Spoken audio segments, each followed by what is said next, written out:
Welcome, everybody, to Your Nurse Voice Matters. My name's Wendy Trevathan, and I have Marianne Hyness here today to talk to us about psychological safety. How are you, Marianne? I'm very good. Thanks, Wendy. Yeah, it's good. I know you, but our audience are not sure of what you do. So perhaps you could introduce yourself and what do you do? Okay, Marianne Hines. I'm the founder and CEO of Quantum Leap Global, which I started back in 2020. So that's an organization that I really started based around my passion, which is really around people and performance. And people as individuals, but then how they work within a team. And at the core of all of that is psychological safety. Like how are we able to show up to work as our authentic selves, our whole selves, do a great job, but walk away whole instead of burnt out or fully depleted. The list goes on. So before that, I was in corporate, global large corporations. So I spent 20 years in there. So I kind of worked my way up. I think I started as an office junior and then worked my way up to COO of an Indigenous consulting firm within a large global business.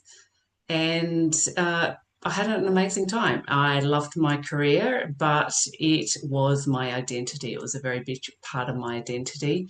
And, as you hit midlife, you start to question things like, well, I've done everything that I'm supposed to have done. I've got the career, I've got the house, I'm married and all of that sort of thing. But there was just something missing. And I saw a lot of things that needed to change, and I wasn't able to affect that change within the organization. So I thought that I would have much better luck the outside in and a bit more like that, that transformational tipping ground. If you find enough people that feel and think and believe the same thing, that you're able to create that change. So that's why I started Quantum Leap Global and left at the height of my career. Everyone thought I was absolutely nuts. I think some of them still do think I'm nuts, but that's okay. I followed a intuitive calling, nudge, whack, maybe, but it definitely wasn't just a quiet whisper, got an autoimmune. And so I was getting the physical signs of that it was time to create some change. So, yeah, I'm very passionate about women, working with women. I do a lot of executive coaching and then women's coaching as well. I basically swapped corporate for surfboard, so moved to the Gold Coast, started surfing full time. I still do consulting work with small to medium enterprises and not for profits. So working with a couple of really great ones at the moment, and yeah, just written my first book. So Mm, well, it's almost finalised. It's not almost. quite And on the shelf. It's not quite on the shelf yet. no, and the cover's behind you, isn't it? And It it's is. and It it's is. called, correct me if I'm wrong, it's called Unsilenced. Is that right? Unmuted. Unmuted. Unmuted. Yes. Yeah. I knew it. I recognized Yeah. the cover. Yes, beautiful. Exactly. Oh, thank you for sharing that. It gives us some depth into, your expertise and also your passion. So you've obviously, made those decisions for yourself. And before we started the podcast today, we are talking a little bit about psychological safety for nurses and how important it is. So that's the theme for today's discussion. And I think, what comes to mind is, what actually is psychological safety? Everyone talks about it, but what is it? What does Yeah. it And I mean? think so psychological safety, you'll probably know it when you like more by feeling. So you'll be just say you're in a meeting and you feel very comfortable speaking up, maybe disagreeing with the leader or having a constructive conflict with a fellow colleague, and there's no tension or fear that you're going to get reprimanded or it's going to be held against you, or so if you can sit in these meetings, and mind you, I will caveat this, like if you're in a senior position, there's a level of privilege that comes with those positions, but it's really, if you're looking at mid-level staff and staff, even juniors as well, But if they're not speaking up and using their voice, it's really looking at why. And so when we have psychological safety, everybody and every voice feels comfortable, sharing their perspectives. And we all have diverse perspectives, and that's where creativity, innovation, problem solving all come, is when we're able to share our diverse perspectives and disagree, and then get to what is actually the best solution, rather than one person dictating, what the solution's going to be. So I think if the term can be quite confused with, oh, it's about being nice. Well, it's got nothing to do with being nice. It's about being respectful. So we can disagree, like Wendy, you and I can have a difference of opinion, but we can walk away and go get a coffee or have a wine afterwards, because we respect each other. So we can discuss or disagree on ideas, but we don't attack the person. When there's a lack of psychological safety too, you can see there's a lot of that command and control, like what I say goes. And I know, and I have read studies around some of the medical, what can happen in the medical field, is that, like, when nurses and like doctors or junior doctors don't feel confident speaking up and saying, hey, I think that doctor just made an error, then there's pretty big stakes at hand. Like, it can be life, but that's an environment that some environments that don't allow that level of, if there's a hierarchy, perceived hierarchy, that you can't challenge someone that's perceived to be more senior or so forth. Mm. And nursing, like we're always talking about advocating for patients and going for what is the safe thing for our patients and for their Yeah, families. But it takes a lot of guts to speak up in a group, and that's the kind of culture and environment that the medical profession has. Like it's entrenched in it. And I don't yeah, mean to sound negative, but it is so very rare to have a workplace where what you're talking about, psychological safety, is present, that everyone on the team feels comfortable to be able to speak up. So I guess, what are some of the strategies that you're say you're a second year registered nurse and you do have something that you're wanting to bring to the fore. What can that second year nurse do for themselves to make sure that they are protecting their psychological sphere or that ball around them? yeah. Yeah. Um, so it'd be interesting to know, like, in those environments, like, because we all observe, right? So when we're new in any organization or any team, we're kind of observing what the dynamics are. And a lot of times that can, feed into whether you will speak up or whether you're not. And I mean, it's why I wrote Unmuted as well, is that there are other things that come into play as well, like how we grew up. So I know with me, I was like hierarchy. I was taught that hierarchy was very important. You never question your elders or your seniors. So I had to work through that personally. But then there can be environments that have those very hierarchical. So my recommendation would be always talking, if you have like a manager that is safe for you to have these discussions with. But you can always, you just start small, like start with one piece of feedback and see how it's received.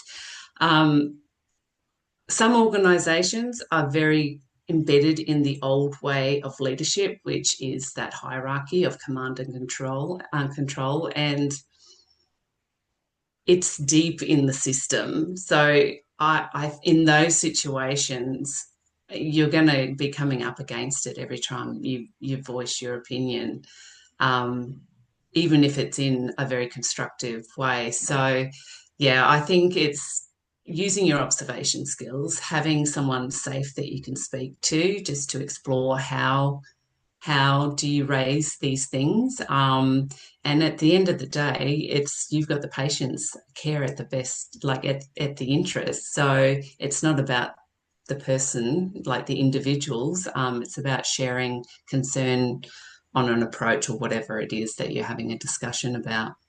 Mm. The phrase read the room comes to mind. So being Yeah. very perceptive on body language, positioning in the room, all that sort of thing. And Yeah. 100%, like all the interactions that I've been involved with, where the nurses have actually stuck up for the patient's perception, the patient's rights. They're usually the ones that Yeah. get the issue tabled because they're coming from a place of caring rather than self-centered purpose.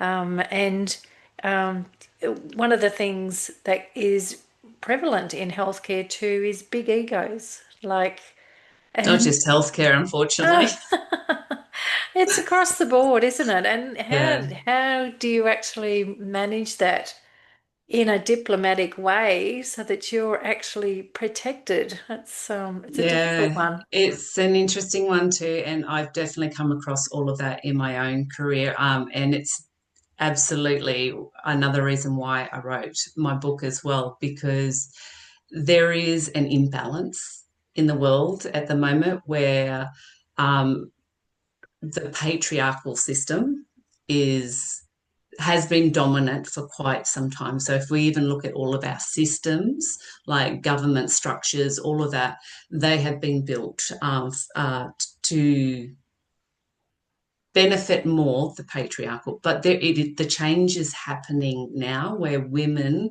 are like what you're doing here now, Wendy, is like giving voice to women and to helping nurses. And, when nursing has been predominantly more of a female based profession. So it's giving voice and like a really important role in the world.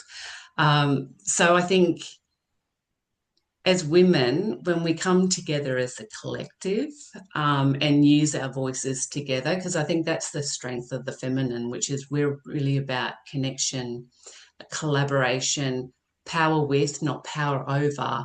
Mm. And when we work together, so even if you have, a group of women that you're working with, that you can, be working to raise these issues together because there is power in numbers, particularly when you're going up against um, a hierarchy. And I would say sometimes a toxic hierarchy. But in those situations where it's a toxic hierarchy and there is a choice that has to be made, like, are you prepared to pay a personal price from your own well-being where it impacts not just yourself, but then it'll impact like your home and your like it impacts everything when you're in those environments that are highly toxic. um, it's about making that choice to walk. So we've talked about like nurses that are in a situation where the hierarchy or the management structure is not there and supportive. We have a term in nursing called eating our young, and that is Oh, nurses. Yes, I know it sounds terrible, doesn't it? it But does. this is where our young nurses that we're meant to be mentoring and nurturing, we're basically depleting their confidence in there. And I've witnessed this, but I've also witnessed a bit of a turn in the last few years where the younger nurses are actually, and this comes from their upbringing, that Yeah, they're being raised to be able to speak out, which is fabulous, but at sometimes it's it's sort of tipping the point a bit too far. And yeah. this is why the phrase that I mentioned earlier, reading the room and engaging where your experienced nurses are and respecting them, but still being able to contribute. So what are some of the things that you would suggest when you're getting maybe that vibe from your peers that the conversation is not going or the actions are not actually aligning with what you perceive to be right? What are some of the things that you would suggest that nurses themselves can do or say in that environment? And I think it's like the being right, like that's the part that I would probably just remove, unless it's like I saw this being injected into this patient and that's going to cause a whatever. I would remove the being right versus how do we create understanding. It was interesting what you were talking about, the intergenerational, and that is a big thing across all workforces at the moment. And I see it at myself, like I'm a Gen Xer. And then when you got working with a lot of the other generations, the millennials and the Gen Zs, you see the difference in work style, work ethic, ability to use their voice and boundary setting. And you're just like, whoa, God, I never had this I never did this when I was young. But I think in those situations, like the generations together is the powerhouse, but it's the listening and the listening to wanting to understand on both sides, because both all of the generations bring a set of unique gifts and skills that the workforce is going to benefit from. But that's where psychological safety comes in, where you're able to have, a bit highly experienced nurse sitting down with, maybe like a junior nurse, understanding, but at the same time there is a job to be done, and a way to do that in a safe manner. Mm. It's very complex, and you're right, the different Very generations. complex. It's been interesting to sort of watch over the years. Like I've nursed for nearly 40 years, and it Wow. was interesting to actually see, those sort of behaviors evolve over that period of time. So when I trained, it was very strict. You listened and you paid attention to whoever was in charge and who was ever superior to you, versus now, like the young ones, as I said, they will speak up, they will advocate. And Yeah. like I said before, sometimes it's the tipping point over. And you're right, it's not so much in the material that they're actually saying, it's the manner and it's the non-verbals that generally turn that conversation a bit sour. That And I think that's where to have, respect, yeah, that's right. To have some insight into how that conversation yeah. goes is really insightful. And I know with any of my teams, whether particularly when I'm first starting off with them, it's really about establishing those ground human rules, and respect is number one, and it's foundational to psychological safety. Is that as a human, I respect you. I don't have to agree with you all the time, but I will do no harm, Mm. like to you as a person.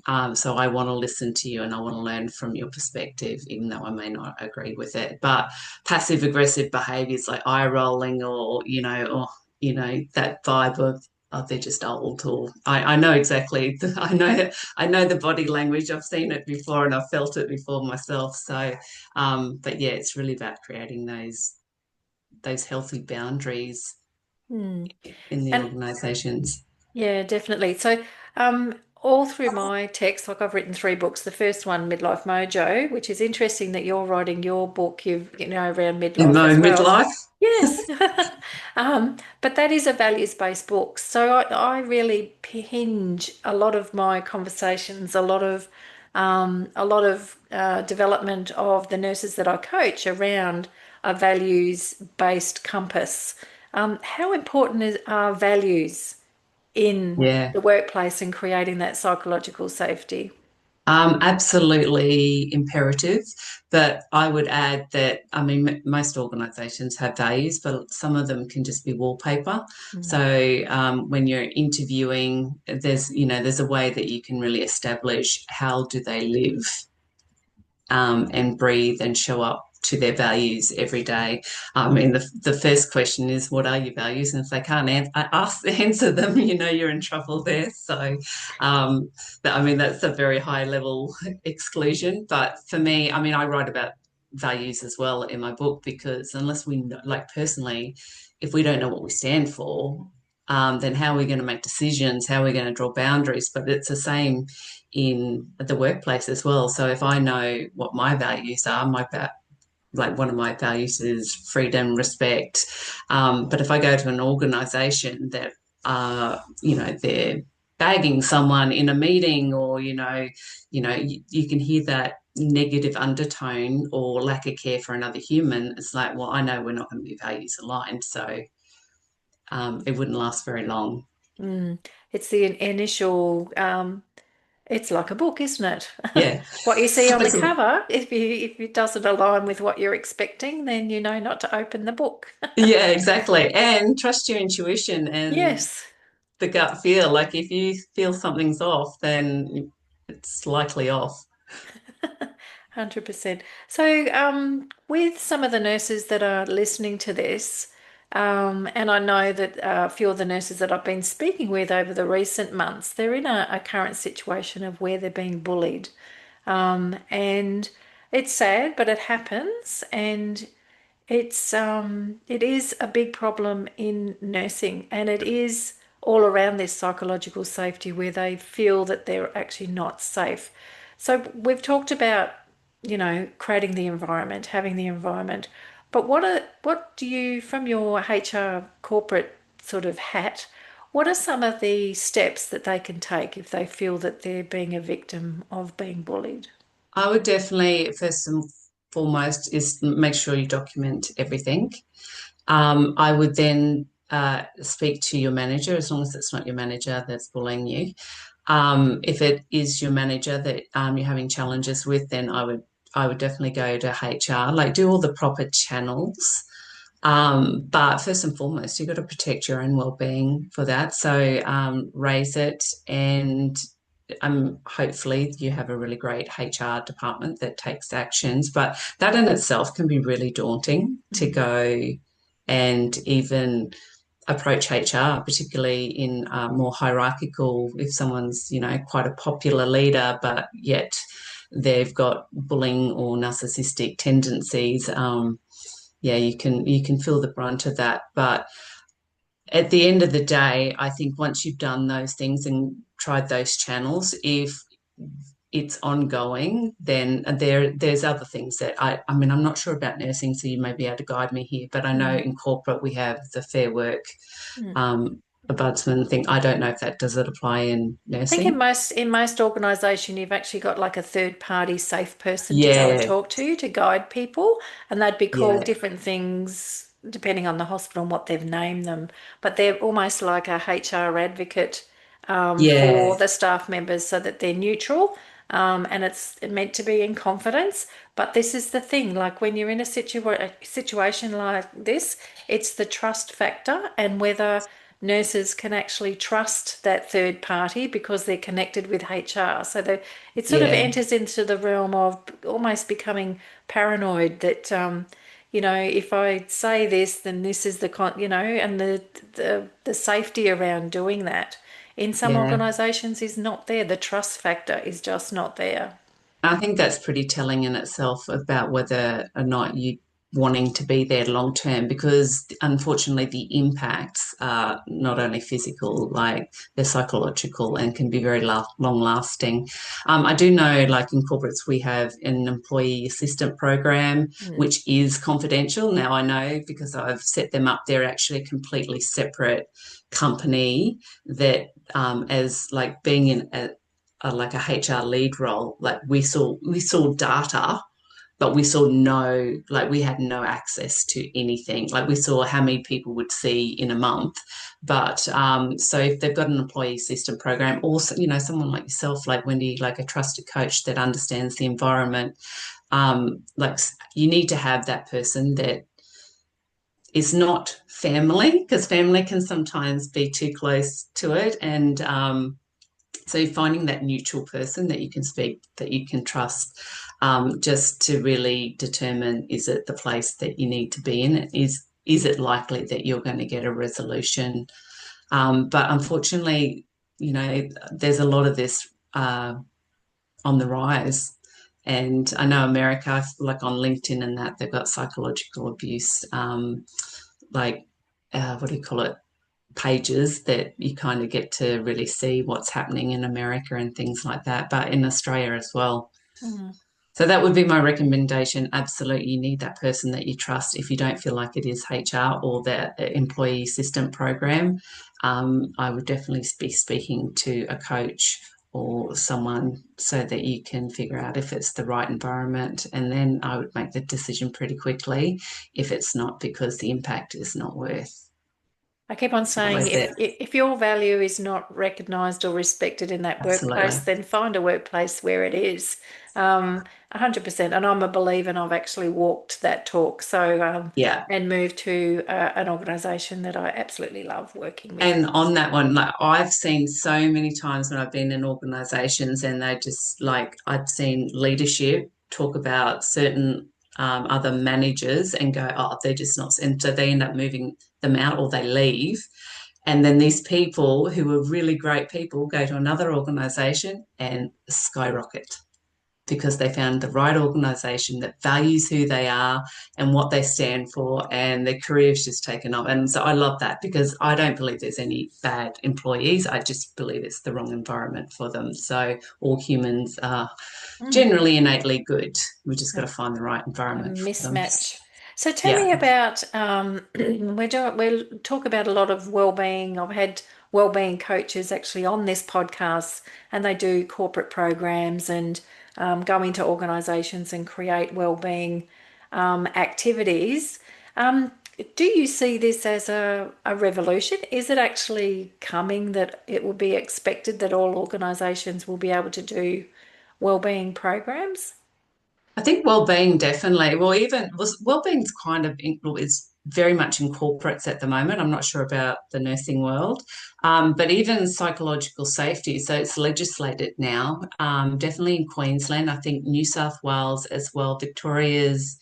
Victoria is, I think it's been submitted, so it hasn't yet been passed, but it's legislated now where leaders can personally become liable for psychological damage.